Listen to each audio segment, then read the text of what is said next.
साथियों नमस्कार। मैं धर्मेंद्र एक शाम देश के नाम के 46वें एपिसोड में ओएनजी से अहमदाबाद एवं एक शाम देश के नाम ग्रुप की ओर से आपका स्वागत अभिनंदन करता हूं। आज के हमारे मेहमान वक्ता हैं श्री अशोक कुमार पाटीदार जी। आप ग्राम बिलपात जिला रतलाम मध्य प्रदेश में रहते हैं। श्री अशोक जी एक पर्यावरणविद एवं सामाजिक कार्यकर्ता हैं तथा एकीकृत बागवानी विकास मिशन, कृषि एवं सहकारिता विभाग, कृषि मंत्रालय, भारत सरकार के सामान्य परिषद के सदस्य भी हैं। आप स्वयं एक कृषक हैं एवं किसानों से जुड़ी समस्याओं से अवगत हैं। पर्यावरण, नदियों से जुड़ी समस्याओं एवं जैविक खेती के बारे में जन जागरण अभियान चलाते हैं।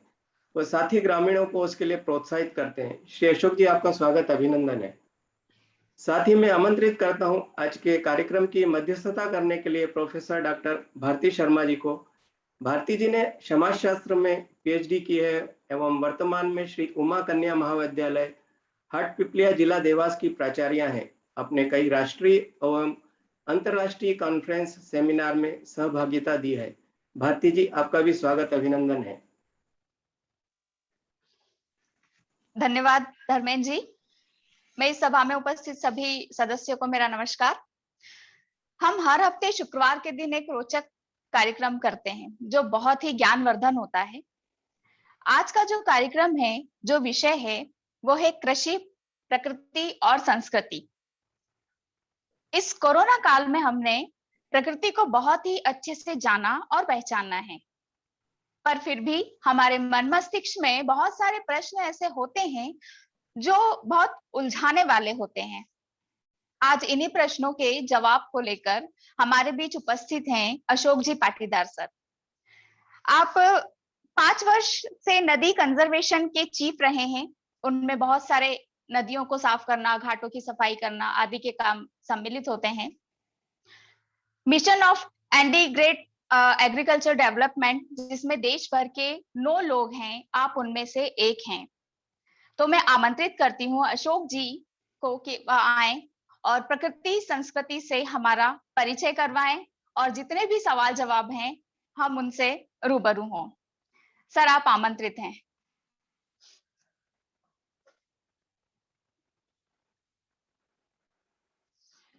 सर अनम्यूट कर लें अपने आप को। सर आप अनम्यूट कर लें पाटीदार जी। नमस्कार, सभी को प्रणाम। मेरी आवाज उम्मीद है सबको अच्छे से आ रही होगी। थोड़ा सा मेरी स्क्रीनिंग पे लाइट कम है क्योंकि मैं जहां से आपसे बातचीत कर रहा हूं वहां पर अभी बिजली गुल हो गई है, तो मैंने एक कृत्रिम प्रकाश की व्यवस्था की है, तो मैं आपसे कनेक्ट रहूंगा।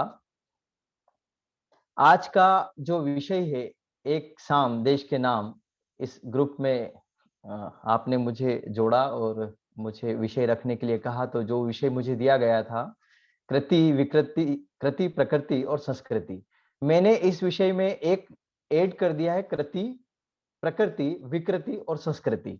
इन विषयों पे हम बातचीत करेंगे। देखिए, सबसे मूल चीज होती है संस्कृति। संस्कृति क्र धातु से बना एक शब्द है। क्र का अर्थ होता है कृति। जीवन में जो कुछ भी हम करते हैं वह सब हमारी कृति कहलाता है। हमारे प्रत्येक कार्य हमारे स्वभाव के अनुसार होते हैं, इसलिए मनुष्य का सामान्य स्वभाव उसकी प्रकृति है। इस प्रकृति में यदि कुछ गड़बड़ हो जाए, कुछ बिगाड़ हो जाए, तो ये विकृति है, किंतु उसके कार्य में कुछ सुधार हो जाए तो ये संस्कृति है। तो कभी कभी हमारी प्रकृति विकृति बन जाती है और संस्कृति भी बन जाती है। संस्कृति जब बनती है तो उसमें दिशा भी है और गति भी है। अपने संपूर्ण जीवन काल में व्यक्ति जो कुछ भी करता है, जो कुछ भी रिमार्केबल होता है, उल्लेखनीय होता है, वह कृति उसके नाम से उसके साथ रहती है और उसी के कारण उसकी पहचान बनती है। उदाहरण के रूप में हम समझते हैं, जैसे भूख लगने पर भोजन करना प्रकृति, किंतु आवश्यकता से अधिक भोजन करना विकृति है। भूख लगने पर भी हमारे घर आए अतिथि के सामने अपनी थाली उन्हें परोस देना, यह संस्कृति है। वैसे ही जैसे अनाज खाना प्रकृति है, किंतु फलाहार करना संस्कृति है, और फलों की शराब बनाकर पीना यह विकृति है।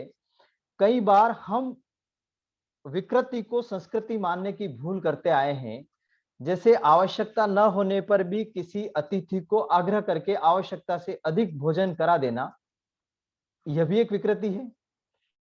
अब इस संबंध में एक छोटा सा मैं किस्सा बनाते हुए अपनी बात शुरू करता हूं। एक शेख चिल्ली का किस्सा है। एक शेख चिल्ली था, उसे मोटा मोटा इतना ज्ञान था कि जैसा बोओगे वैसा काटोगे। उसके पास कुछ भुने हुए चने थे।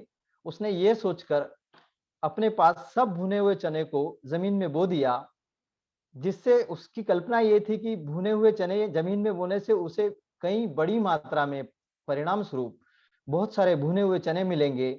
लेकिन वह उस चने के बीज की मूल प्रकृति को समझ ही नहीं पाया। उसका पैसा भी खर्च हुआ, श्रम भी बहुत लगा और उसके हाथ में कुछ भी नहीं आया। मूल प्रकृति को न पहचान कर प्रयत्न करने से ऐसा होता है। मूल प्रकृति का विचार करना बहुत आवश्यक होता है। अतः बेहोशी की हालत में जितने भी काम किए जाते हैं वह कृति अच्छी कृति, उत्कृष्ट कृति नहीं बनते। जागरूकता की अवस्था में किए गए सारे कार्य हमारी कृति, हमारे कर्म बनते हैं। इसलिए हमारे यहाँ कहा गया है कि जैसा बोओगे वैसा काटोगे। ऐसा भी कहते हैं कि बोया पेड़ बबूल का तो आम कहाँ से होए। जैसे हम किसी कुएं में जल डालेंगे तो बाहर से जितना भी जल हम डालेंगे वह कुछ समय में, कुछ दिनों में खत्म हो जाएगा। लेकिन यदि हम उस कुएं को अंदर गहराई तक खोदते रहेंगे तो हो सकता है अंदर से जो जल की धारा निकलेगी उससे बहुत दीर्घकालिक परिणाम और लाभ हमें जल का मिलेगा। ऐसा ही हमारे जीवन में होता है कि अच्छा प्रारब्ध होने के कारण हमें अच्छा जीवन, अच्छे माता पिता और अच्छा परिवेश मिलता है। प्रकृति में जो कुछ भी हमें उपलब्ध है वह हम में से कई लोगों के लिए भाग्य के कारण, प्रारब्ध के कारण सुलभ है। लेकिन क्या हमने उसको प्राप्त करने की कीमत चुकाई है?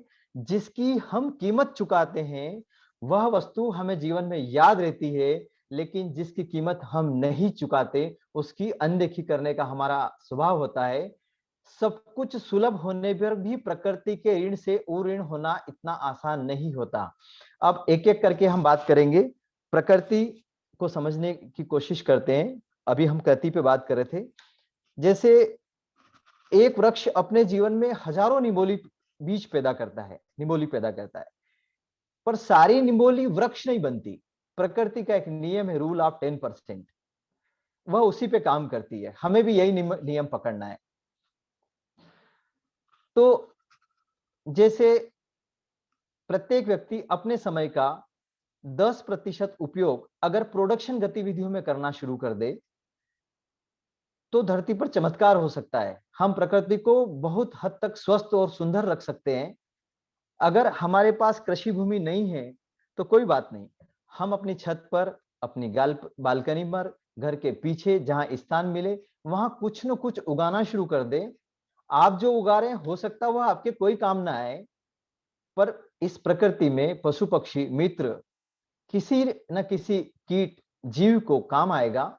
यह सोचकर हम इस प्रकृति के श्रृंगार में हमें लगना चाहिए। कुछ तो भी करते रहना, अनप्लान्ड करते रहना, यह कृति अच्छी नहीं होती है। हमें जो भी करना चाहिए वह उसके दीर्घकालिक आगे की योजना बनाकर उसका परिणाम क्या होगा, वह रिमार्केबल कैसे बनेगा, यह देखकर करना चाहिए।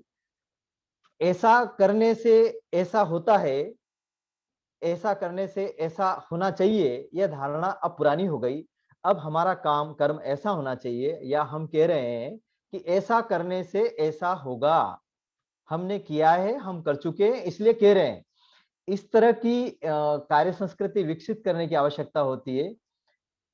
अभी काम करते करते ध्यान आता है कि हमारी स्थिति गांव के उस एक आरएमपी डॉक्टर जैसी है जिसको सभी चीजों का पूरा ज्ञान नहीं है लेकिन थोड़ा थोड़ा सब ज्ञान है। कोई भी बीमारी लेके जाओ वो हर बीमारी का ट्रीटमेंट कर देता है, कुछ नहीं देगा तो पेन किलर देता है।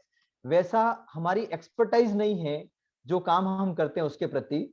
वस्तु और व्यक्तियों के प्रति यह जो थोड़ी थोड़ी समझ है, यह अपरिपक्व लोगों की श्रेणी में हमको खड़ा करती है।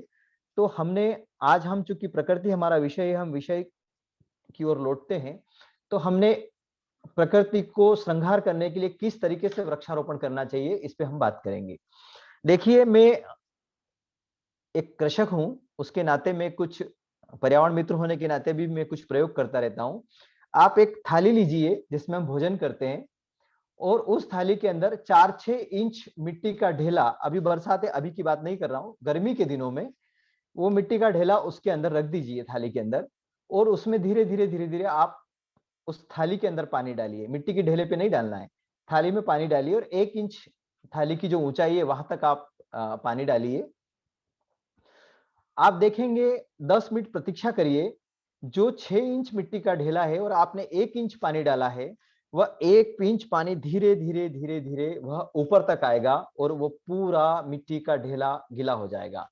अब सामान्यतः जब हम कोई वृक्ष पौधा जमीन को रोपते हैं तो हम ऊपर से पानी देते हैं, हम सोचते हैं पानी नीचे की तरफ जाएगा और पौधे की जड़ों को मिलेगा, सामान्यतः ऐसा होता भी है। लेकिन प्रकृति को देखने से बहुत सारी चीजें सीखने को मिलती है। सबसे बड़ी गुरु इस विश्व में, दुनिया में यदि कोई है तो वह है प्रकृति। तो जिस प्रकार मिट्टी के ढेले ने नीचे से पानी खींचा और मिट्टी के कणों के बीच में केशाकर्षण शक्ति के कारण यह पानी ऊपर उठते उठते 9 इंच का पूरा ढेला गीला हो गया। इसका मतलब है पानी का स्वभाव है नीचे से ऊपर की ओर आना। हमने इसी अवधारणा को ध्यान में रखकर बीजों पे काम शुरू किया। हमने कहा हम बीज लगाएंगे और वृक्ष की जड़ें नीचे से पानी खींच लेगी। गर्मी के दिनों में एक डर था कि कैसे इन छोटे छोटे नन्हे बीज जब छोटे छोटे नन्हे पौधे बन जाएंगे और जब ये यात्रा शुरू करेंगे अपने जीवन की, तो कैसे इन्हें पानी मिलेगा। लेकिन उसके जो परिणाम रहे बीज धरती में रोपने के, उत्कृष्ट परिणाम। आप उन बीजों को धरती में रोप दीजिए, चाहे आम की गुठली है या निम्बोली है। जैसे मैंने कहा कि रूल ऑफ 10%, आपने अगर 100 निम्बोली के बीज 5-5, 7-7, 10-10 की संख्या में किसी वानिकी क्षेत्र के अंदर मिट्टी के अंदर डाले हैं, तो उसमें से 10% बीज ही अंकुरित होंगे। और उन 10% बीज अंकुरित होने के बाद आवश्यक नहीं है कि जो अंकुरित हुए वो आपको अगली गर्मी तक, अगली बरसात तक सही सलामत मिले। उस 10 में से भी कोई एक ऐसा पौधा होगा जो इतना पाथई लेकर पैदा हुआ होगा, इतनी शक्ति, इतनी सामर्थ्य लेकर आया होगा कि वह बिना किसी सहयोग के, मनुष्य के सहयोग के, वह प्रकृति से संघर्ष करेगा। पहली गर्मी में उसके सारे पत्ते गिर जाएंगे, 2-3 इंच उसकी हाइट रहेगी, लेकिन दूसरी बरसात आते ही उसके अंदर जबरदस्त फूटन होगी और वो इतनी स्पीड से वृक्ष बनता है कि हम सोच भी नहीं सकते हैं। ये जो जंगल है, ये जंगल मनुष्य ने नहीं लगाए। ये जितने जंगल आप देख रहे हैं, 500-1000 साल के इतने बड़े बड़े जंगल देखते हैं, ये जंगल अपने आप खड़े हुए हैं। तो ये एक समझ है जो पर्यावरण के प्रति हमें जागरूक करती है। दूसरी बात यह है कि जब हम किसी पेड़ के नीचे गिरे हुए बीजों को,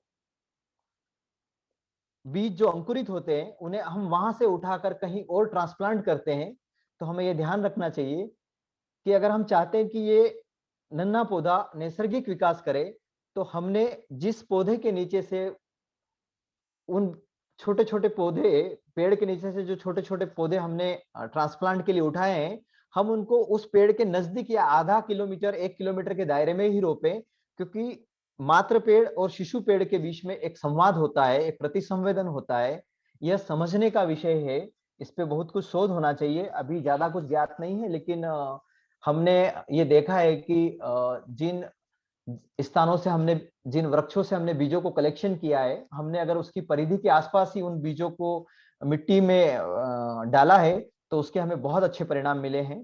किस पेड़ को, इसके अलावा भी किस पेड़ को कब पानी देना चाहिए और कब पानी नहीं देना चाहिए, यह ज्ञात करने के लिए भी एक बहुत अच्छा तरीका मैं आपको बताता हूँ। कई मित्र पूछते हैं कि पेड़ को कितने दिन में पानी देना चाहिए, कौन सा पेड़। अब पेड़ों में कुछ पेड़ ऐसे होते हैं जिन्हें 15 दिन में एक बार दिया जाता है, कुछ पेड़ ऐसे होते हैं जिन्हें सप्ताह में दिया जाता है, कि कुछ पेड़ ऐसे होते हैं जिनकी रूट्स बहुत स्मॉल होती है, उन्हें 3-3 दिन में भी दिया जाता है गर्मी के दिनों में। तो एक बेसिक कंसेप्ट ये ध्यान रखना चाहिए कि पेड़ के नीचे 1-1.5 इंच नीचे की मिट्टी को जब हम हाथ में, अपने हाथ की मुट्ठी में ऐसा भींचे, तो वह लड्डू जैसी बन जाना चाहिए, आपस में बंध जाना चाहिए। इसका मतलब है कि अभी पर्याप्त नमी है, पेड़ को पानी नहीं देंगे तो भी चलेगा, लेकिन जब वो सूख जाए और वो लड्डू नहीं बने और वो बिखर जाए तो ये मान लेना चाहिए कि इस पेड़ को अब पानी की आवश्यकता है। यदि गर्मी के दिनों में हम लोग जब बरसात आती है तो पूरे देश में एक वृक्षारोपण अभियान चलता है और जुलाई में बारिश होती है और हम अंततः जुलाई एंड में या अगस्त के प्रथम वीक से हम अच्छी नमी होने के बाद पौधारोपण का काम शुरू करते हैं। लेकिन जिन स्थानों पर, जिन वानिकी क्षेत्रों में, मंदिर में, तीर्थों में, जहां कहीं आपको वृक्षारोपण करना है और यदि वहां पानी की व्यवस्था है तो आप बरसात आने के 20 दिन पहले उन पौधों को और उन बीजों को रोप दीजिए और उन्हें 1 या 2 बार बरसात आने के पहले आपको पानी देना होगा। लेकिन जैसे ही पहली बरसात होगी आप उन पौधों की स्पीड देखकर चमत्कृत हो जाएंगे। इतनी तेजी के साथ वो पौधे बढ़ते हैं कि आप कल्पना नहीं कर सकते हो। ये भी हमने एक अनुभूत प्रयोग किया है। इसके अलावा जंगल निर्माण की अभी एक मियावाकी तकनीक, शायद आप में से बहुत सारे लोग जानते होंगे, मैं थोड़ा सा उसका एक इंट्रोडक्शन देता हूं।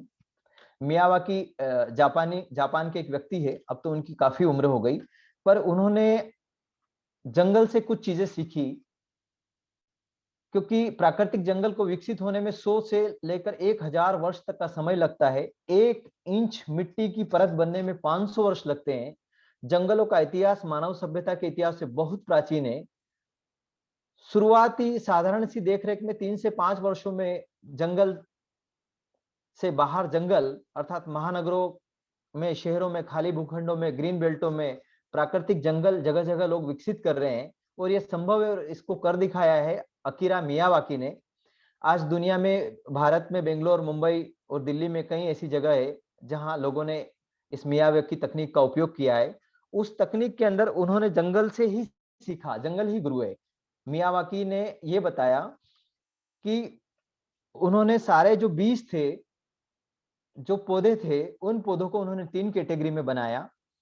पहली कैटेगरी थी ऐसे पौधे जिनकी साइज बहुत छोटी होती है, दूसरे मध्यम श्रेणी के और तीसरे एकदम लंबे जाने वाले पौधे। और इन्हें तीनों को एक के बाद एक क्रम में लगाया ताकि सूरज से आने वाली रोशनी पहले, सबसे पहले आगे के जो प्रथम पंक्ति के छोटे पौधे उन्हें मिले, फिर द्वितीय पंक्ति के पौधों को मिले और फिर तीसरी पंक्ति के पौधे को मिले। और उन्होंने इस तकनीक के अंदर जो पौधों का डेंस फॉरेस्ट का जो जंगल डेवलप किया है, उसके अंदर उन्होंने 1 एकड़ भूमि में 12,000 से ज्यादा वृक्ष लगाए हैं। हम जो वृक्ष लगाते हैं सामान्यतः, अगर हम 5 बाय 5, 5 × 5 25 स्क्वायर फीट में भी एक पेड़ लगाते तो एक 43,500 स्क्वायर फीट एक एकड़ में होता है, तो तकरीबन हम 800 के आसपास पौधे लगा पाते हैं। जहां हम बड़ी मुश्किल से 800 पौधे लगा पाते हैं, वहां उन्होंने 1 एकड़ में 12,000 पौधे विकसित किए।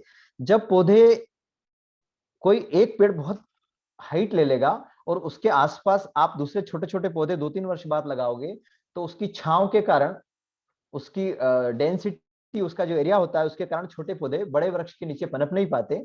इसलिए उन्होंने सारे बीजों को, सारे नन्हे पौधों को एक कतार में बहुत पास पास, लगभग अगर 12,000 पौधे अगर 1 एकड़ में आ रहे हैं तो ये मान लीजिए 2.5 से 3, 2.25 स्क्वायर फीट जगह होगी, ऐसे क्रम में उन्होंने पौधे को लगाया। जब ये एक साथ बड़े होते हैं, एक साथ धूप मिलती है और ये ऊपर की ओर एक साथ गति करते हैं, तो एक दूसरे को ये नमी देते हैं, एक दूसरे को पोषण देते हैं और इस तरीके से जंगल बड़ा होता है मियावाकी टेक्निक में।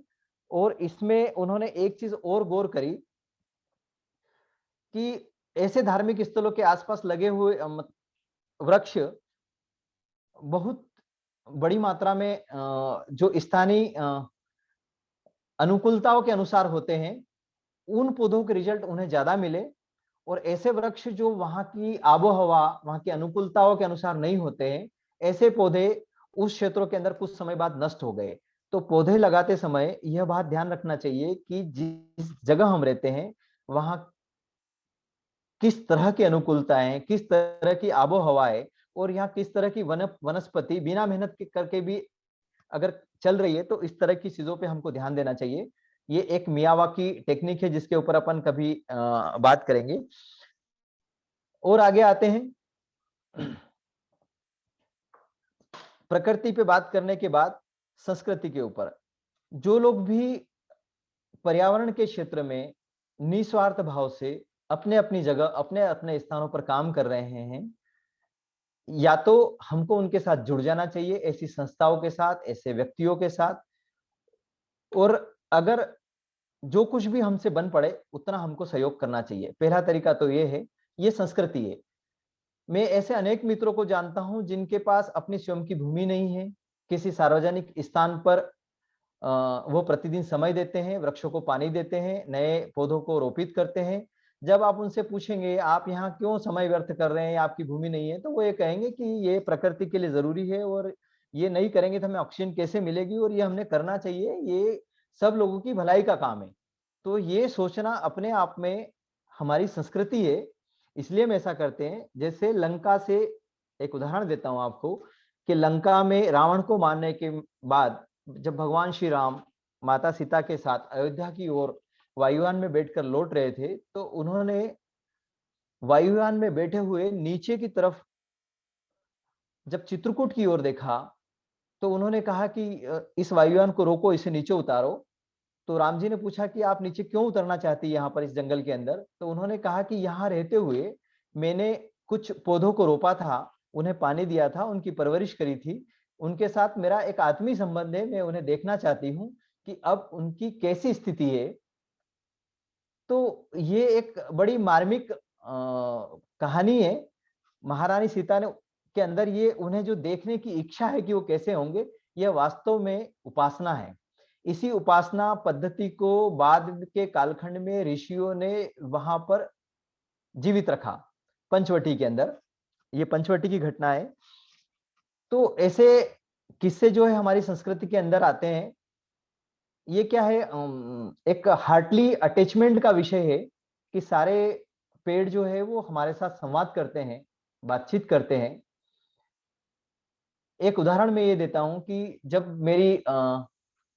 मैं गवर्नमेंट जॉब में गया था, तो मेरे एक ईडी थे, एग्जीक्यूटिव डायरेक्टर थे। तो जब मैंने उनसे प्रकृति का पहला अध्याय पढ़ाया था उन्होंने हमको, तो उन्होंने हम सारे ऑफिसर्स को ये कहा था कि आप लोग, हम लोग उस समय चित्रकूट में थे, उन्होंने कहा था कि आप जितने लोग हो यहाँ पर, सब डिस्ट्रिक्ट के ऑफिसर्स हो, और आज अंतिम दिन में तुम्हें एक चीज सिखाना चाहता हूँ। आप सब लोग एक एक पेड़ को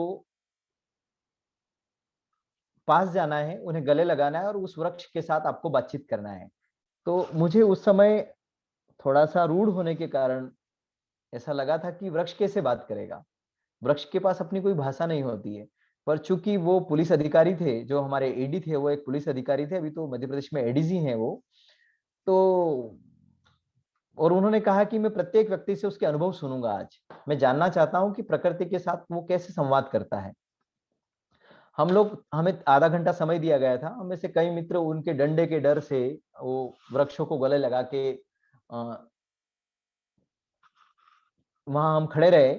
जब आए तो एक एक करके अनुभव बताया। तो उसमें से कुछ बहनें थी, चूंकि महिलाएं बहुत सेंसिटिव होती है, बहुत संवेदनशील होती है, उन्होंने पहली बार किसी वृक्ष को आधे घंटे तक गले लगाकर उससे बातचीत शुरू करी। और जो भी दो के बीच में घटना घटी होगी, वो घटना जब उन्होंने वापस आके सुनाई, तो वो अनुभव सुनने के बाद कई लोगों की जमीन हिल गई।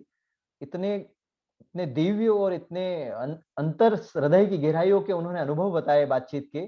तब मुझे भी लगा कि वास्तव में प्रकृति बात करती है, प्रकृति के साथ संवाद करना चाहिए, क्योंकि प्रकृति के साथ संवाद करने की हमारी संस्कृति है। हमने प्रकृति को जीवित माना है। हम तो प्रकृति के प्रत्येक घटक को जीवित मानते हैं। तो इस तरीके से मेरा एक पर्यावरण के प्रति एक कनेक्टिविटी हुई। इतिहास में रंती देव जी का एक किस्सा आता है कि 49 दिन भूखे रहने के बाद भी जब वह भोजन करने बैठे, तो कुत्ता उनके हाथ से रोटी छीनकर भाग गया। और वह उसके पीछे इसलिए नहीं दौड़े कि कुत्ता उनकी रोटी छीनकर भाग रहा है, वरन वह यह सब इसलिए दौड़े कि कुत्ता सूखी रोटी ना खाए, मैं उसकी रोटी में घी लगा दूं, उसके बाद खाए तो उसे आनंद आएगा। ये एक प्रकृति है, ये एक लेवल है, ये हर व्यक्ति का नहीं हो सकता है। मेरी प्रकृति अलग है, रंती देव जी की प्रकृति अलग थी, आपकी प्रकृति अलग है, सामान्य मनुष्य की प्रकृति अलग है।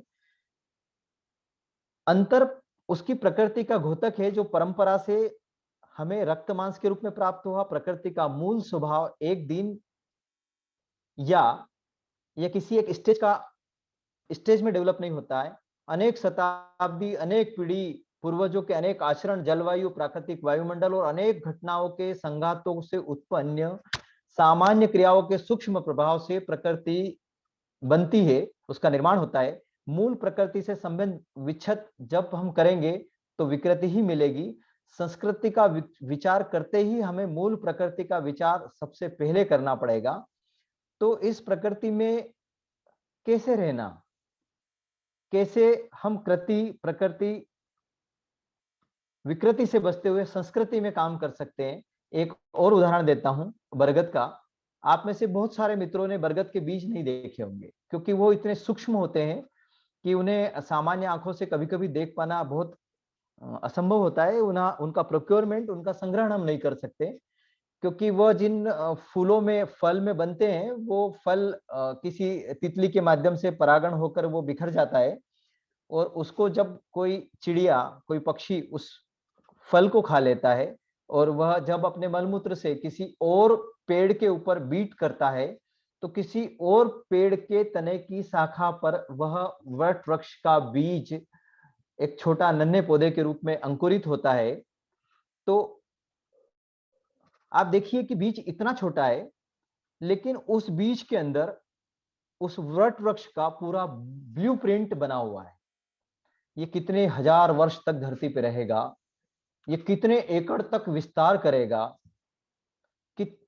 और बरगद का बीज किसी और पेड़ के तने पर डेवलप हो रहा है, तो आप ये मत सोचिए कि ये परजीवी है, किसी दूसरे पौधे से पोषण लेगा। नहीं, बरगद जो होता है वह किसी दूसरे पौधे से पोषण नहीं लेता, भले ही वो उसके ऊपर पनपता है।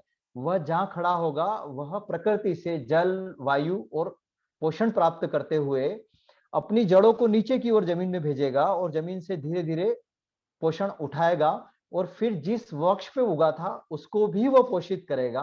ऐसा बरगद का स्वभाव होता है। तो इस तरीके से प्रकृति में रहना चाहिए कि हम बिना किसी को नुकसान पहुंचाए हम प्रकृति में रहें, प्रकृति का काम करें।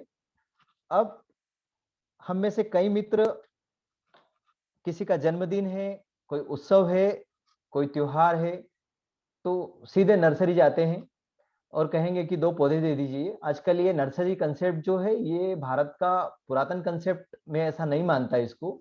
ये नर्सरी से पौधे ला करके रोपित करना, ये वैसे ही है जैसे किसी टेस्ट ट्यूब के अंदर बच्चे को बड़ा करना। आप अक्सर देखिए कि नर्सरी से पौधे लाकर हम रोपते हैं, तो तकरीबन 12 इंच 15 इंच की जो प्लास्टिक की ब्लैक पॉलीथीन होती है, उसके अंदर आप देखोगे कि पौधा तो 3 फीट 4 फीट हाइट का हो गया, और नीचे जो उसकी रूट्स है वो मुश्किल से 12-15 इंच लंबी थैली के अंदर वो पौधा है। अब उसकी जो मुसला जड़ होती है, जिसने जमीन के अंदर सीधे नीचे जाना चाहिए, वह यू टर्न लेके ऊपर की तरफ आ गई और उसमें ब्लॉकेज हो गया। अब आप उस पौधे को अगर जमीन पे रोपेंगे, भले ही आप नर्सरी से 2 वर्ष का पौधा लाएं, पूरे 1 साल, 1.5 साल, 2 वर्ष तक अगर आप पानी देंगे, तब जाके कहीं उसकी नीचे की मुसला जड़ गलेगी और वो फिर सीधी रूट्स नीचे भेज पाएगा। और जब नीचे सीधी रूट्स उसकी डेवलप हो जाएगी, तब जाके वो ऊपर की ओर बढ़ना शुरू करेगा। इसलिए नर्सरी से लाए गए पौधे बहुत तेजी के साथ नहीं बढ़ते हैं, बनिस्बत इसके कि बीज से जो आप पौधे लगाते हैं उसकी मुसला जड़ सीधी नीचे जाती है, और केशाकर्षण शक्ति से नीचे से वो पानी भी खींच लेती है, और वो बीज से लगाए हुए वृक्ष बहुत तेजी से बढ़ते हैं। ये एक छोटा सा मैंने एक अनुभव किया है। हम लोग प्राकृतिक कृषि भी कर रहे हैं बिलपांक के अंदर, और करीब करीब अभी हमारे साथ जो इष्ट मित्र है, ऐसे 380 लोगों को प्रशिक्षण दिया है, पर सारे लोग अभी उस कैटेगरी में नहीं आए। अभी 10%, वही रूल ऑफ नेचर है कि 10% लोग अच्छे से काम कर रहे हैं, अच्छे से प्राकृतिक कृषि कर रहे हैं। प्रकृति के अंदर आज मैं अपने बगीचे में घूम रहा था, तो मैंने देखा कि जैसे ही मेरी एंट्री हुई तो मुझे 2 जगह मधुमक्खी के छोटे छोटे छत्ते मिले, छोटी मधुमक्खी के, तो मुझे बहुत खुशी हुई, क्योंकि इस समय परपरागण का समय है। और पर जब भी फूलों में परपरागण का समय होता है तो बहुत सारी मधुमक्खी आती है, वो वहां रहती है और फ्री ऑफ कास्ट आपका काम करती है, आपके पौधों का परपरागण करती है। और जितनी ज्यादा परपरागण होगा उतने ज्यादा उस पेड़ के ऊपर फल आएंगे। लेकिन अभी क्या होता है, पेस्टिसाइड और केमिकल का स्प्रे होने के कारण, बार बार हम रासायनिक दवाइयों का स्प्रे करते हैं, इसके कारण सारे मित्र कीट, सारी तितलियां और सारी मधुमक्खियां मारी जाती है। और उसके बाद अभी आधुनिक विज्ञान के कई वैज्ञानिक, जब हम बगीचा लगाते हैं तो हमें ये समझा रहे हैं कि आपको अधिकतम प्रोडक्शन लेना है, तो पर परागण की यह प्रक्रिया जो नैसर्गिक रूप से प्रकृति में होती आई है, यह आपको करना है।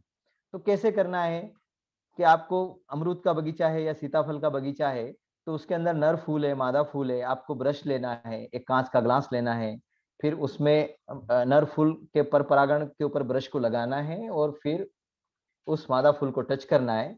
इस तरीके से आप अपने उत्पादन को बढ़ा सकते हैं। जो काम सदियों से प्रकृति में अपने आप नैसर्गिक रूप से होता आया है, उसको करने के लिए अब मैन्युअल तरीके इजाद किए जा रहे हैं। मुझे लगता है यह संस्कृति नहीं है, यह विकृति है। और हम इन बड़ी बड़ी कंपनियों के मायाजाल में, इनके आधुनिक ज्ञान में पढ़कर अपनी प्रकृति और अपनी संस्कृति को नुकसान नहीं पहुंचाए, और जैसी हमारी संस्कृति है वैसी हम प्रकृति की रक्षा करते जाएं। यही आज का विषय था। मुझे लगता है कि मुझे बोलते हुए 40 मिनट हो गए हैं। अब कुछ समय, जैसा कि मुझे बताया गया है कि वो कुछ प्रश्नों को लेकर होता है। जी धन्यवाद, आज आपने सबने मुझे समय दिया।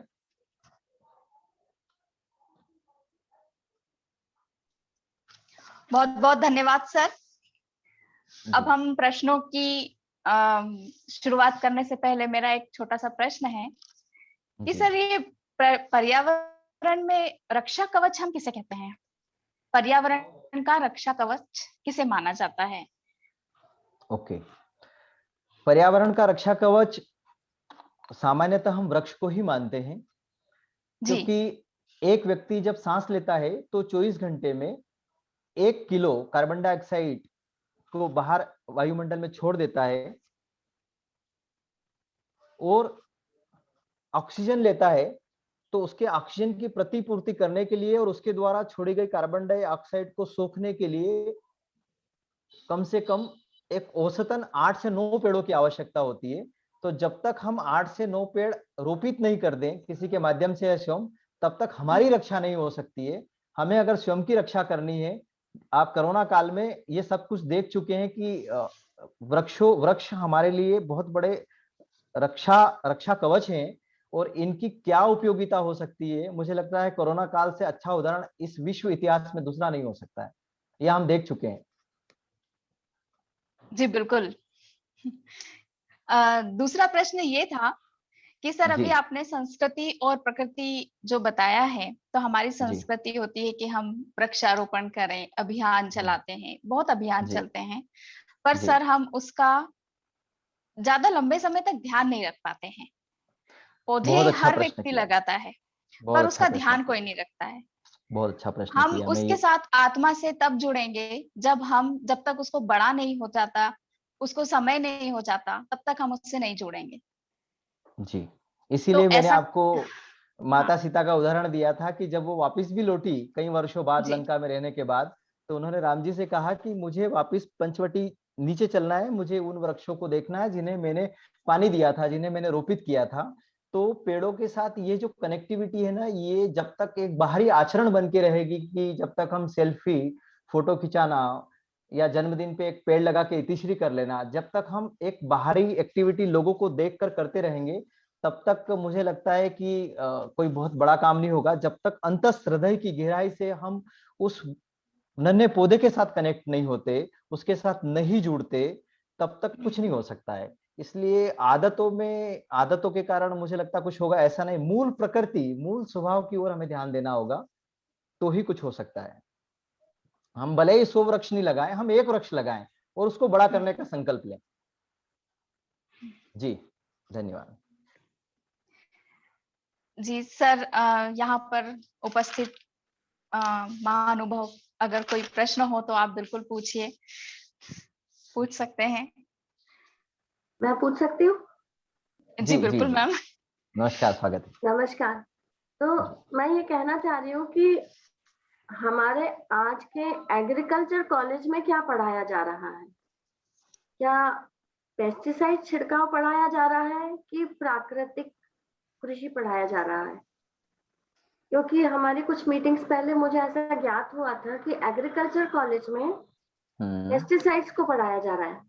जी, क्योंकि देखिए, शिक्षा एक बहुत बड़ा माध्यम है हमारी संस्कृति को विकृति में चेंज करने का। जी, मतलब सॉरी कि शिक्षा के लिए मैं ऐसा बोल रही हूँ, पर काफी फील्ड्स में ये देखा गया है कि शिक्षा का जो टूल है, जो माध्यम है, उसको इस तरह से मोड़ा गया है कि वो बहुत सारे लोगों को गलत नॉलेज दे रहा है। तो हमारा सबसे बड़ा ध्यान ये होना चाहिए कि हमारी शिक्षा क्या कह रही है, क्योंकि वो सबसे ज्यादा स्प्रेड करने का माध्यम है। तो मैं आपसे जानना चाहूंगी कि एग्रीकल्चर कॉलेज में बच्चों को क्या पढ़ाया जा रहा है? आधुनिक विज्ञान जिस चीज को पढ़ा रहा है उसे आप भी अच्छे से जानते हैं, मैं भी जानता हूं। हम शिक्षा के विरोधी नहीं है, लेकिन आधुनिक जो शोध है वो सारे शोध जो है वो कुछ कंपनियों द्वारा फंडेड भी होते हैं। कुछ केमिकल, कुछ पेस्टिसाइड, कुछ हर्बिसाइड, उन्हें प्रमोट भी करना होता है। तो इस तरीके से वो एक एटमॉस्फेयर, एक माहौल बनाते हैं कि इस पौधे पे ये कैरेक्टर दिखे तो ये डालना, ये दिखे तो ये डालना।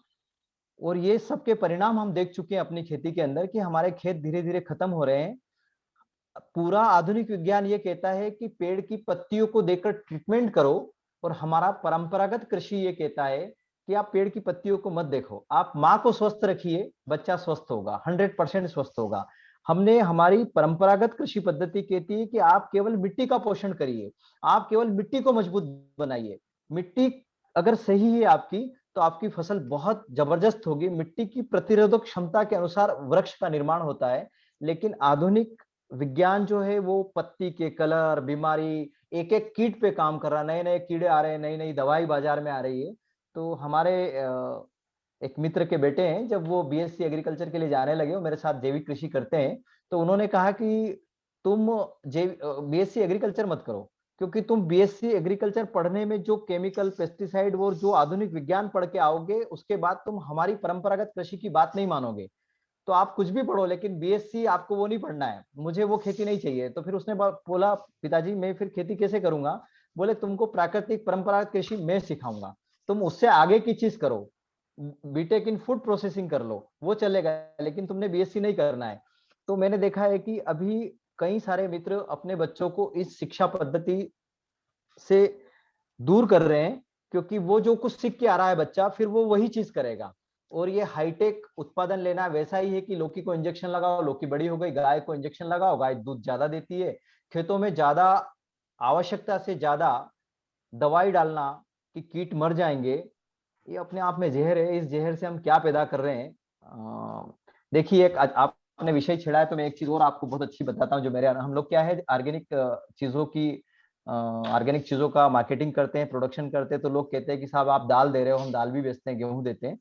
तो बोले आप ये कैसे कह सकते हो कि इसके अंदर जहर नहीं है? इस दाल को कहाँ टेस्ट कराया आपने, इस गेहूं को कहाँ टेस्ट कराया?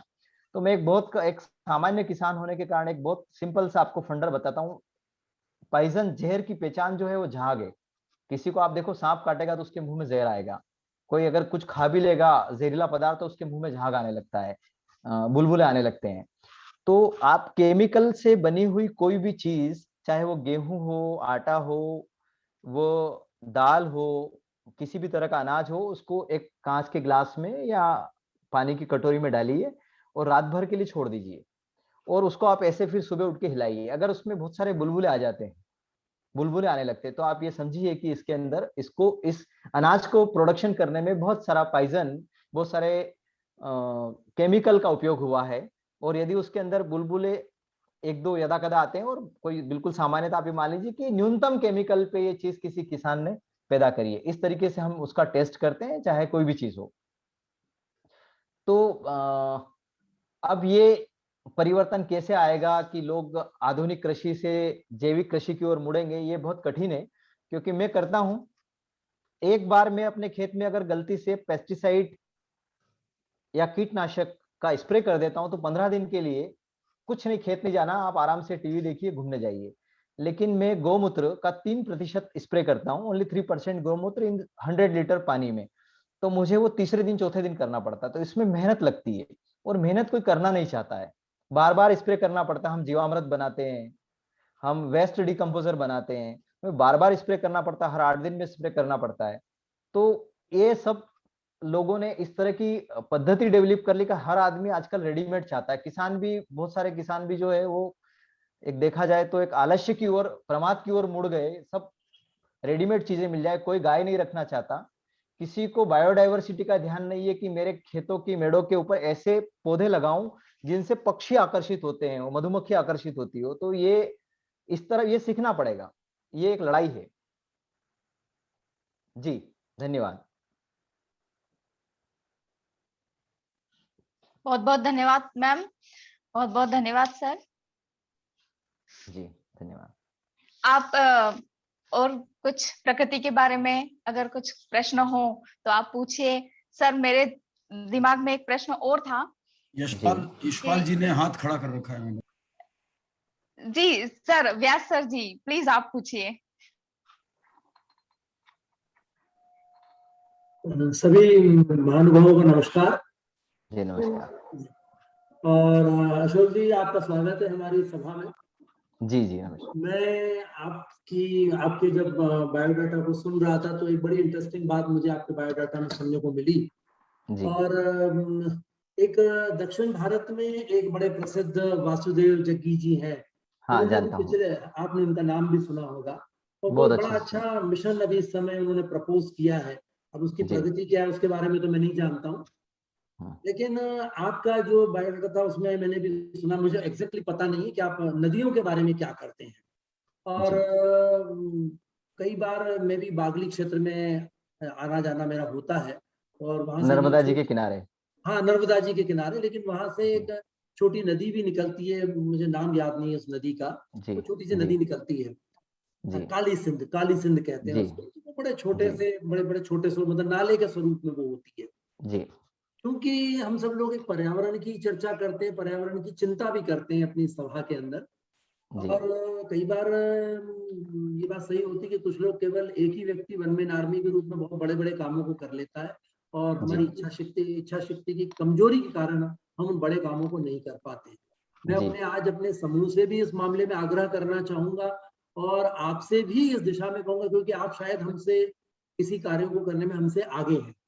तो बात मेरे ये समझ में आती है कि जो हमारे प्रदेश की बहुत छोटी छोटी नदियां हैं, जिनकी की लंबाई हो सकता है 15 किलोमीटर हो, 20 किलोमीटर हो, 25 किलोमीटर हो, क्या ऐसी नदियों को संवारने के लिए, उनको बारहमासी बनाने के लिए कोई कार्य योजना हम लोग तैयार कर सकते हैं? और अगर हो सकता है तो उसमें हम जन भागीदारी को किस तरीके से ला सकते हैं? अगर ऐसा होगा तो वो प्रयास हमारे लिए बहुत बड़ा होगा और किसी छोटी नदी को हम जीवन दान देने की स्थिति में आ जाएंगे। तो क्या ऐसा कोई प्रयास किया जा सकता है? कोई ऐसी रूपरेखा हम बना सकते हैं? क्या हम समूह में लोगों को जोड़ सकते हैं? और ऐसे बहुत सारे लोग हैं जो इस प्रकार के कार्यों में जुड़ करके हमारी किसी नदी को बारहमासी बना सकते हैं। मैं आपके विचार जानना चाहता हूँ। जी 2010 से लगा करके 2014 तक मैंने नर्मदा जी के संरक्षण और संवर्धन के लिए काम किया। केंद्रीय वन मंत्री श्री अनिल माधव जी दवे, जो भारत सरकार में वन एवं पर्यावरण मंत्री थे, उनके साथ मैं पहले गवर्नमेंट जॉब में था। वो मुझे यहाँ से वहाँ उस नर्मदा जी के संरक्षण के लिए ले गए, तो वहां से मैंने बहुत कुछ सीखा। तो जैसा कि आपने बागली क्षेत्र में कहा है कि बागली क्षेत्र में वनों के भंडार है, बहुत सारा जंगल है विंध्याचल और सतपुड़ा की पर्वत श्रृंखलाओं पे।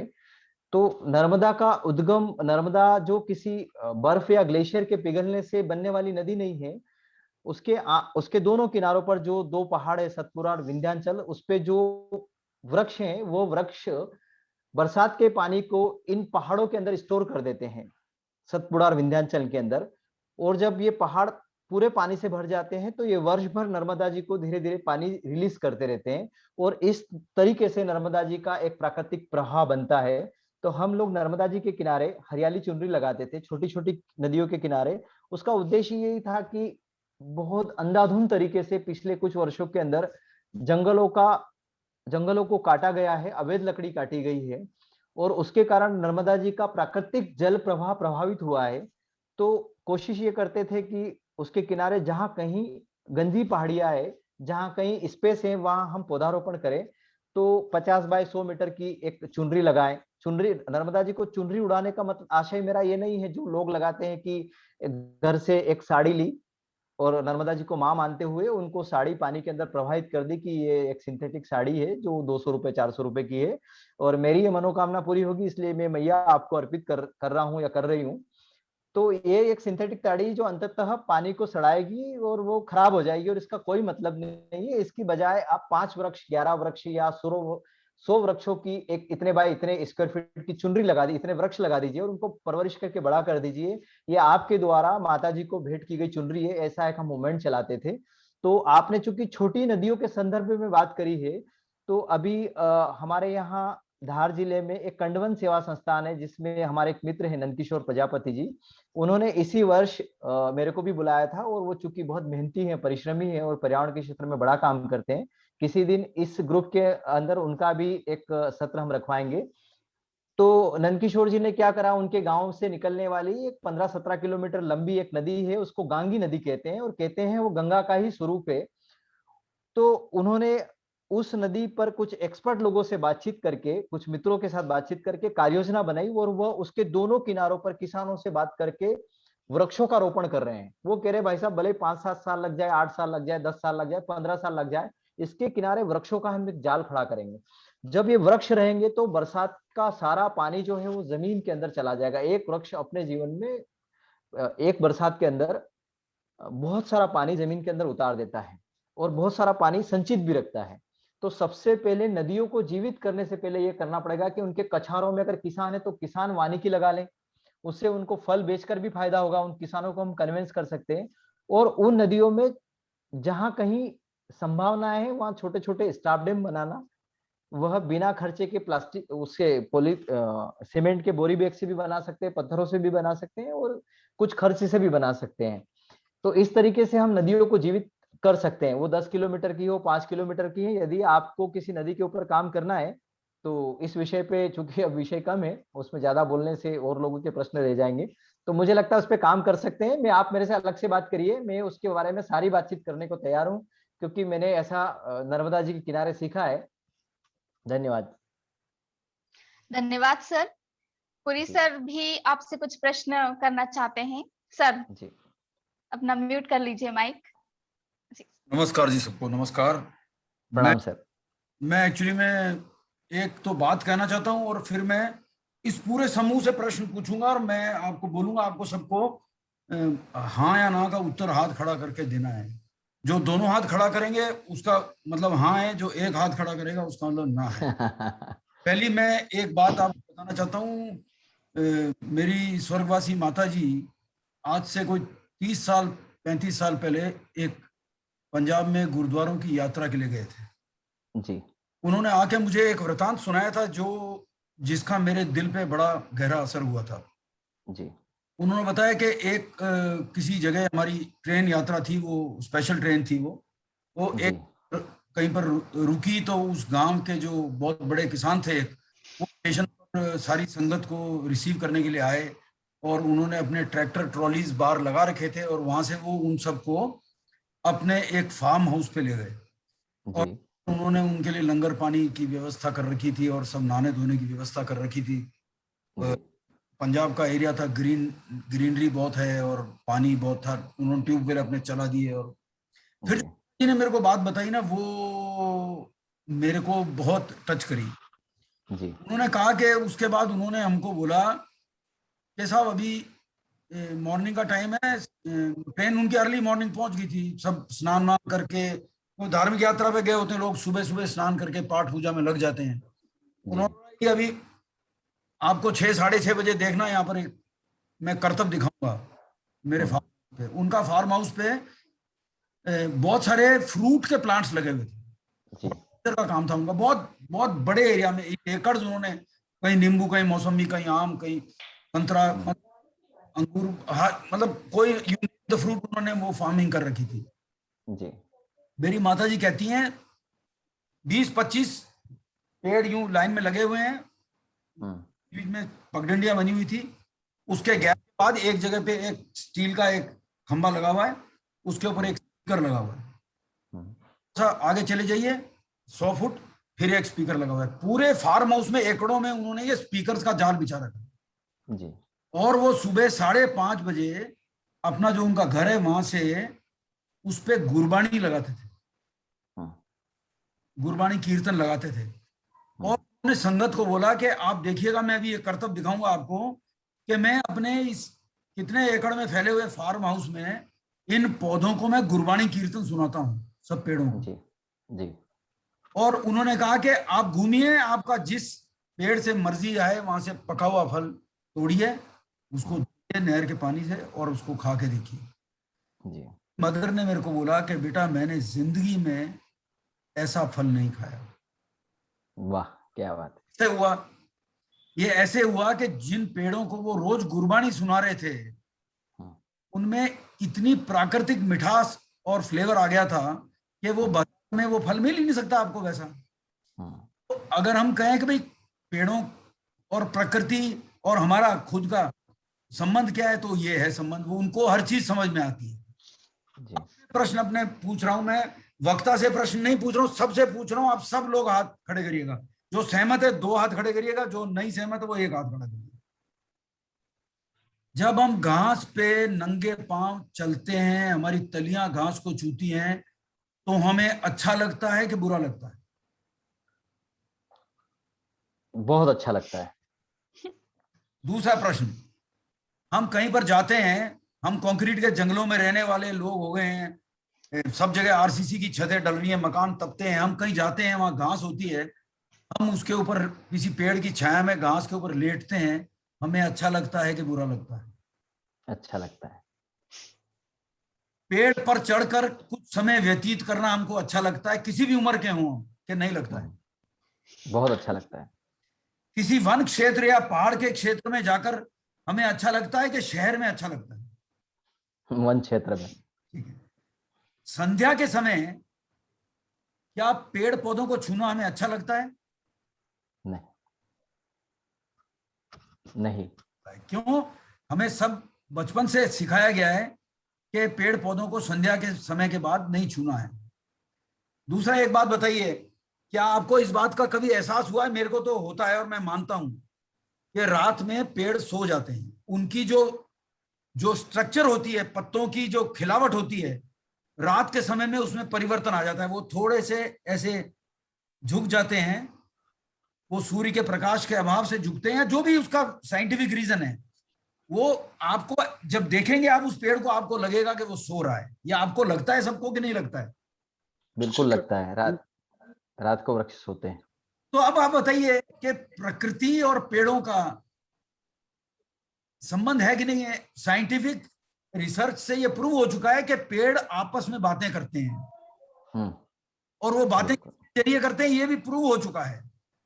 पेड़ आपस में फूलों के जरिए बातें करते हैं, जो उनके फूल होते हैं ना, वो एक तरह की सुगंध निकालते हैं, जिससे वो पेड़ एक दूसरे को मैसेजेस देते हैं और सिग्नलिंग करते हैं।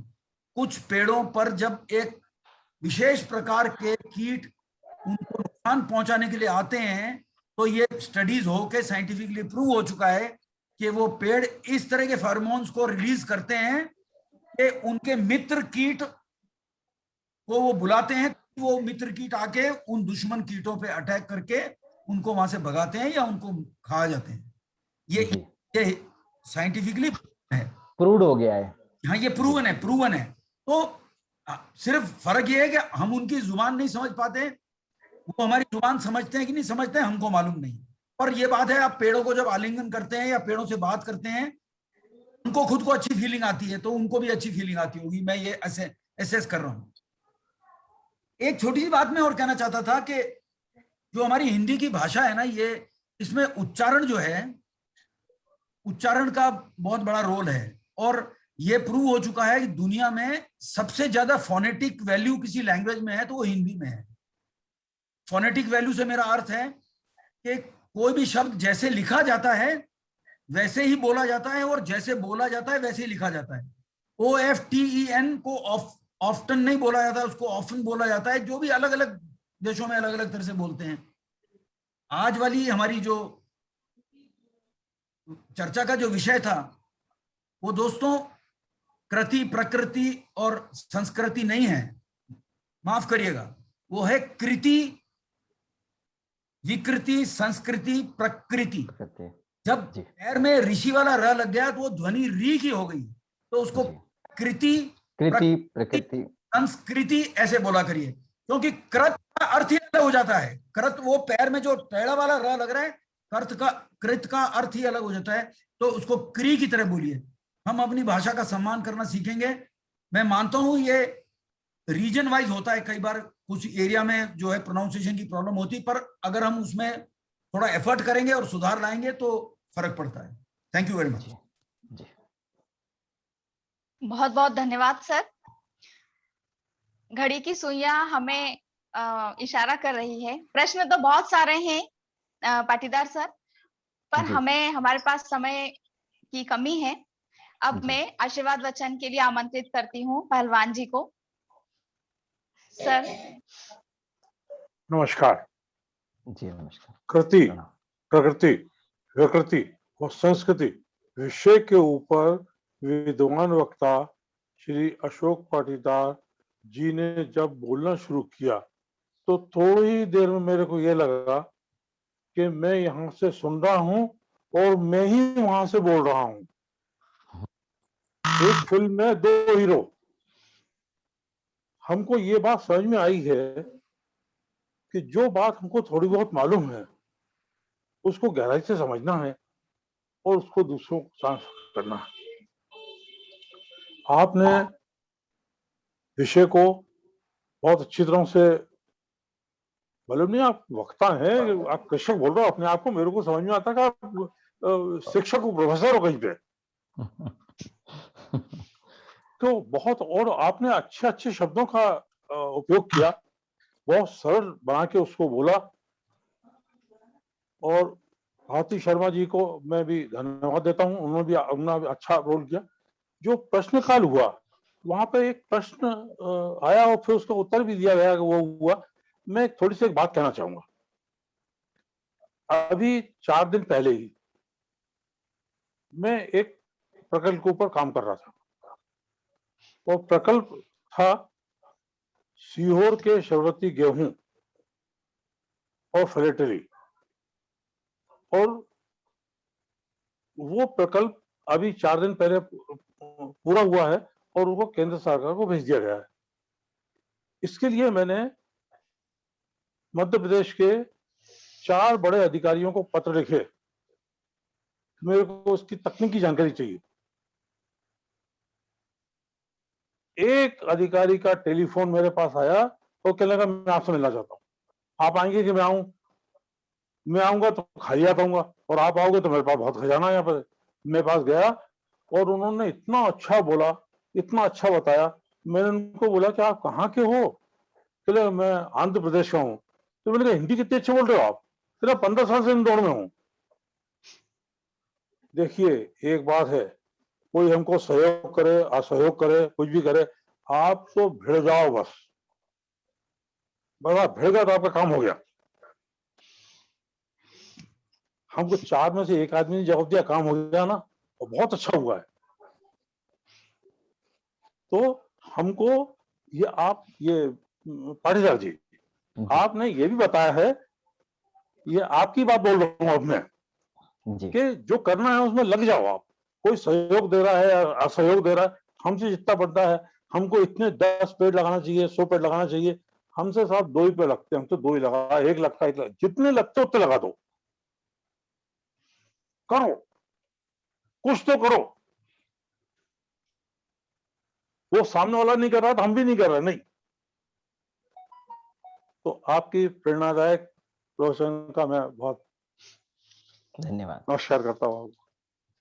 जी। बहुत बहुत धन्यवाद सर। अब हम समापन की ओर चलते हैं और मैं श्री रामनारायण सोनी जी सर से निवेदन करूंगी।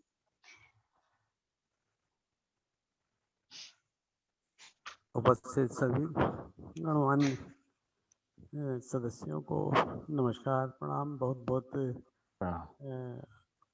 आगे आने वाले कृष्ण जन्माष्टमी की आप सबको अग्रिम शुभकामनाएं। यहाँ पर मौजूद हैं अखिलेश जी जैन, जिनको इसी विषय में हम सुन चुके हैं। यशपाल जी जिन्होंने प्रश्न किया है वो स्वयं इसी विषय पे हमारे बीच लेकर के आ चुके हैं। पूरी साहब हमारे ऑल इन वन है, वो भी सब तरह की बातें हमें बहुत बड़ी जिसका बैकग्राउंड क्या है वो पीछे ले जाते हैं और वहाँ से पीछे से आगे लाते हैं। बड़ा अच्छा उदाहरण उन्होंने दिया, वो बहुत प्रशंसनीय था। आदरणीय अशोक जी को मैं इसलिए विशेष धन्यवाद करना चाहूँगा कि हमारे इन सत्रों में शासकीय अधिकारी और कर्मचारी आने से बड़े हिचकिचाते से हैं। ये एक सत्य है, इस सत्य को बताने में हमें कोई हर्ज नहीं है। लेकिन इसके आधार पर मैं ये कह सकता हूँ कि ये आप में इतना बड़ा साहस है कि इस मंच पर आकर हमें आप लाभान्वित कर रहे हैं। बड़ी अच्छी अच्छी बातें अपने कृति, प्रकृति, विकृति और संस्कृति की बताई। यशपाल जी ने एक संदर्भ दिया था जग्गी जी का।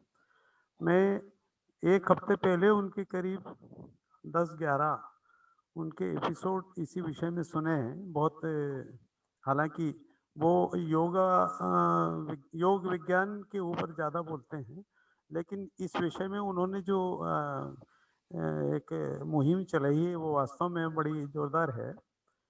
उन्होंने खास करके जिस चीज़ को हाईलाइट किया तो ये था कि यूरोप की और अन्य देशों की, ठंडे प्रदेशों की देशों की जो नदियां हैं वो ग्लेशियर के आधार पर चलती है। यानी जो वातावरण का पानी है, जल है, उनको वो जमता है और उसमें उनका योगदान कुछ भी नहीं है। तो ये प्राकृतिक प्रक्रिया में वहाँ से जल मिल जाता है। लेकिन हमारे देश में जितनी नदियां बहती है वो सारी वन के रूप में आधारित हैं। तो वन केवल वन ही नहीं, उन्होंने ये भी कहा कि आपका जो कैचमेंट एरिया जिसका पानी वहाँ इकट्ठा होता है, चाहे वो नाले में हो, चाहे वो छोटी नदी में हो, चाहे सहायक नदी में हो, चाहे वो बड़ी नदी में हो, वो वनों पे और भूमि जल जो हमने ऊपर से वर्षा के जल को संग्रहित कर लिया, उसी को संवर्धित और संस्कारित करके हम उसको अगर रखें तो निश्चित रूप से हमारी नदियां जीवित रहेंगी। और आपने जो जो तरीके बताए वो बहुत बढ़िया तरीके हैं। कार्य संस्कृति आपने बताया, संस्कृति ये है कि सुनियोजित होनी चाहिए। ऐसा नहीं कि रेंडमली कुछ भी कर दिया। आपने जो भी लॉन्च करें, अपनी जो योजनाएं जो चालू करें, बाकायदा उनकी पूरे सुनियोजित हों, वो एक्शन प्लान उनके पहले से तैयार हों आपके पास। क्या करने से क्या नहीं होगा, क्या नहीं करने से क्या हो जाएगा। तो ये सब चीज़ें ध्यान रखने की आपने सब बातें कही। एक बड़ी विचित्र बात है जिसको मैं आध्यात्मिक स्वरूप में जानता हूँ कि विज्ञान ये कहता है कि वाटर ट्राइज टू लेवल, कि अगर पहाड़ पे पानी गिरा है तो वो समुद्र की ओर दौड़ता है। ये वैज्ञानिक सत्य है। लेकिन एक इसको आध्यात्मिक सत्य अगर पूछे जाए तो जैसे आपने एक शब्द भी बोला है कि वो केशाकर्षण है। केशाकर्षण मतलब पाँव से उठ करके केश तक जाना। उसकी हर पेड़ के अंदर एक कैपेबिलिटी है। और जिस तरह से एक दिया जलता है तो वो दिए में तेल नीचे रहता है, पर वो कैपिलरिटी के प्रेशर से टॉप तक जाता है, वहाँ जलता है। तो ये कोहेजन की या केशाकर्षण की आपने जो सिद्धांत बताए, बड़ी सामान्य भाषा में आपने बताया वो, लेकिन वो बड़े बहुत मार्मिक सिद्धांत है। तो बहुत अच्छा आप हमको ज्ञान दे रहे हैं। जंगल में आप खड़े होते हैं और जो जो अनुभूतियां आपको होती है वो आपने बड़ी बखूबी बताई है। एक बड़ी मार्केबल आपने जो बात कही है वो मैंने महसूस की है, क्योंकि छोटा मोटा किसान मैं भी हूँ, कि जो आपका मात्र पेड़ है जहाँ पर मुख्य रूप से बीजांकुरित किया गया है, वो उस मिट्टी की और उस माँ की वो अब पहचानता है, क्योंकि वो भी एक जीव है। हमारी संस्कृति उसे जीव मानती ही है। भी आज लोग भले प्रूव करें ये, लेकिन हमारी ये पुरानी बात है कि हम उसको अच्छे से जानते हैं कि वो उस अपने को अगर होता है तो निश्चित रूप से वो वहाँ उसमें अच्छा फल फूल सकते। हमारे बच्चे जो भारत में रह के या हमारे आसपास रहकर हमारा जो अपनापन फील करते हैं, चाहे ओहायो और न्यूयॉर्क में जाके बैठ करके वो वहाँ ऐसा महसूस ना वो खुद कर सकते हैं ना हम कर सकते हैं। तो ये जो पेड़ों का संवाद और संस्कृति और आपस में जो जुड़ाव है वो बखूबी आपने बताया, बहुत बढ़िया बात है। जंगलों का निर्माण आपने जो हालांकि वो देश जो परमाणु के संतरास से गुजर चुका है, वहाँ का वैज्ञानिक कहता है कि इस तरह से पेड़ पौधे लगाएं तो उसकी जीवंतता को हम प्रणाम करते हैं कि जहाँ सब कुछ नष्ट हो चुका था, इसके बाद भी वो कर रहा है। तो हमें उससे सीखना चाहिए कि हमारा देश तो वैसे ही हरा भरा पहले से है, उसे वैसे बचा के रखें तो बहुत अच्छा होगा। अनुकूलता परिक्षेत्र की बनी रहे, ये भी आपने बताया। बड़ी अच्छी बात है कि जो बताई कि हमारे पास जमीन नहीं है, हमारे पास अपना कुछ लगाने के लिए नहीं है, लेकिन हमारे भाव ऐसे हैं। तो ऐसी जगह जुड़े हैं जहाँ लोग जो ऑलरेडी कर रहे हैं। मैं जानता हूँ, आप भी जानते होंगे, सारंगपुर में हमारे कुछ एक रिलेशंस हैं, वो उन्होंने ऐसा एक संगठन बना दिया कि जितनी भी सामूहिक स्थान हैं उन स्थानों पर वो पेड़ पौधे लगाएंगे। और ऐसे उन्होंने 1500 पेड़ लगाए हैं पिछले 3 साल के अंदर। और वो लगाने के बाद खास करके गर्मी के 4 महीने वो उनको बकायदा पानी देने के लिए ट्रैक्टर ट्रॉली ये वो सब लगाते हैं। सुबह सुबह उनके ट्रॉलियों के साथ में चलते हैं। तो आपने जो सिद्धांत बताया कि पेड़ लगाना उतना इम्पोर्टेंट है, उससे ज़्यादा इम्पोर्टेंट है उनकी रख रखाव करना। सीता जी का जो आपने सीता मैया का उदाहरण जो दिया वो वास्तव में वो से हम गदगद हो रहे हैं। ये और सीखना हमें चाहिए, हमारी संस्कृति बार बार हमें सिखाती है। हमारे गोविंद काकाणी जी आज चुप हैं तो मुझे थोड़ा आश्चर्य हो रहा है। वो नहीं बोलूंगा आपसे हमारे पहले। बहुत अच्छे वक्ता भी हैं और हमारे जमीनी कार्यकर्ता हैं। तो आपने जो बोला है, लगता है वो वहाँ आपने बीज बो दिए, लगता है काकाणी जी भी इसमें कुछ विशेष अपना योगदान देंगे।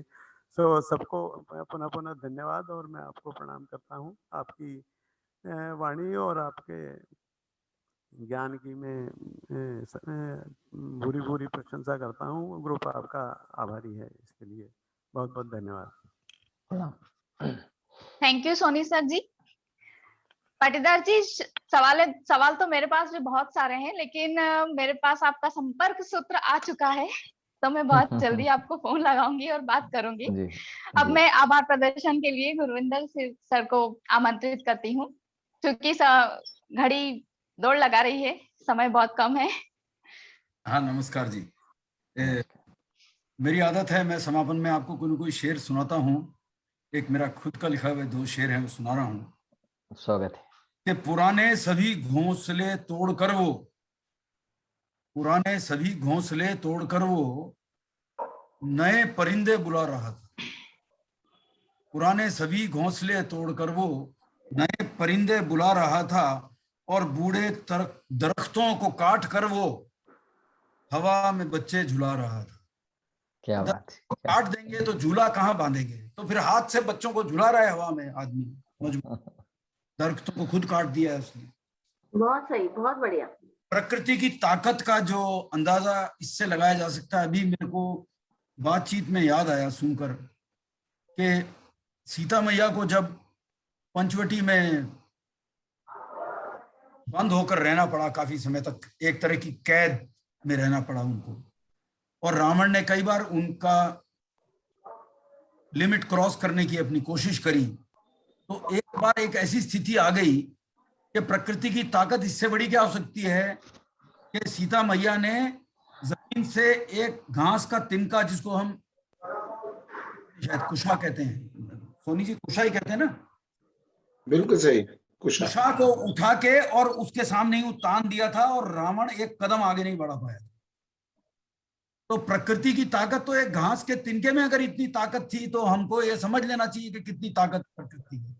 और हम अगर प्रकृति के खिलाफ जाएंगे, ये हमको सबक सिखा रही है, भी रिसेंटली सिखाया, प्रकृति आगे भी सिखाएगी।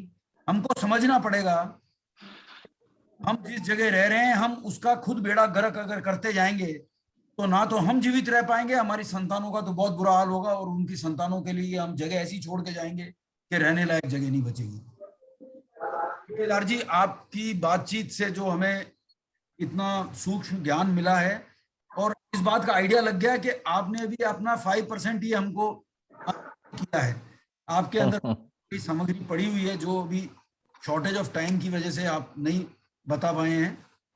उनको वो टिप ऑफ द आइसबर्ग से दिख गया है कि वो क्या क्या हमें सावधानियां रखनी है, क्या क्या हमारे लिए हिदायत है आपकी तरफ से। आपका बहुत बहुत शुक्रिया है, आपकी इस ज्ञान की सागर को हम सब जो है सैल्यूट करते हैं सर। आपका बहुत बहुत शुक्रिया सर। बहुत बहुत धन्यवाद सर। अब मैं धर्मेंद्र सर को भी धन्यवाद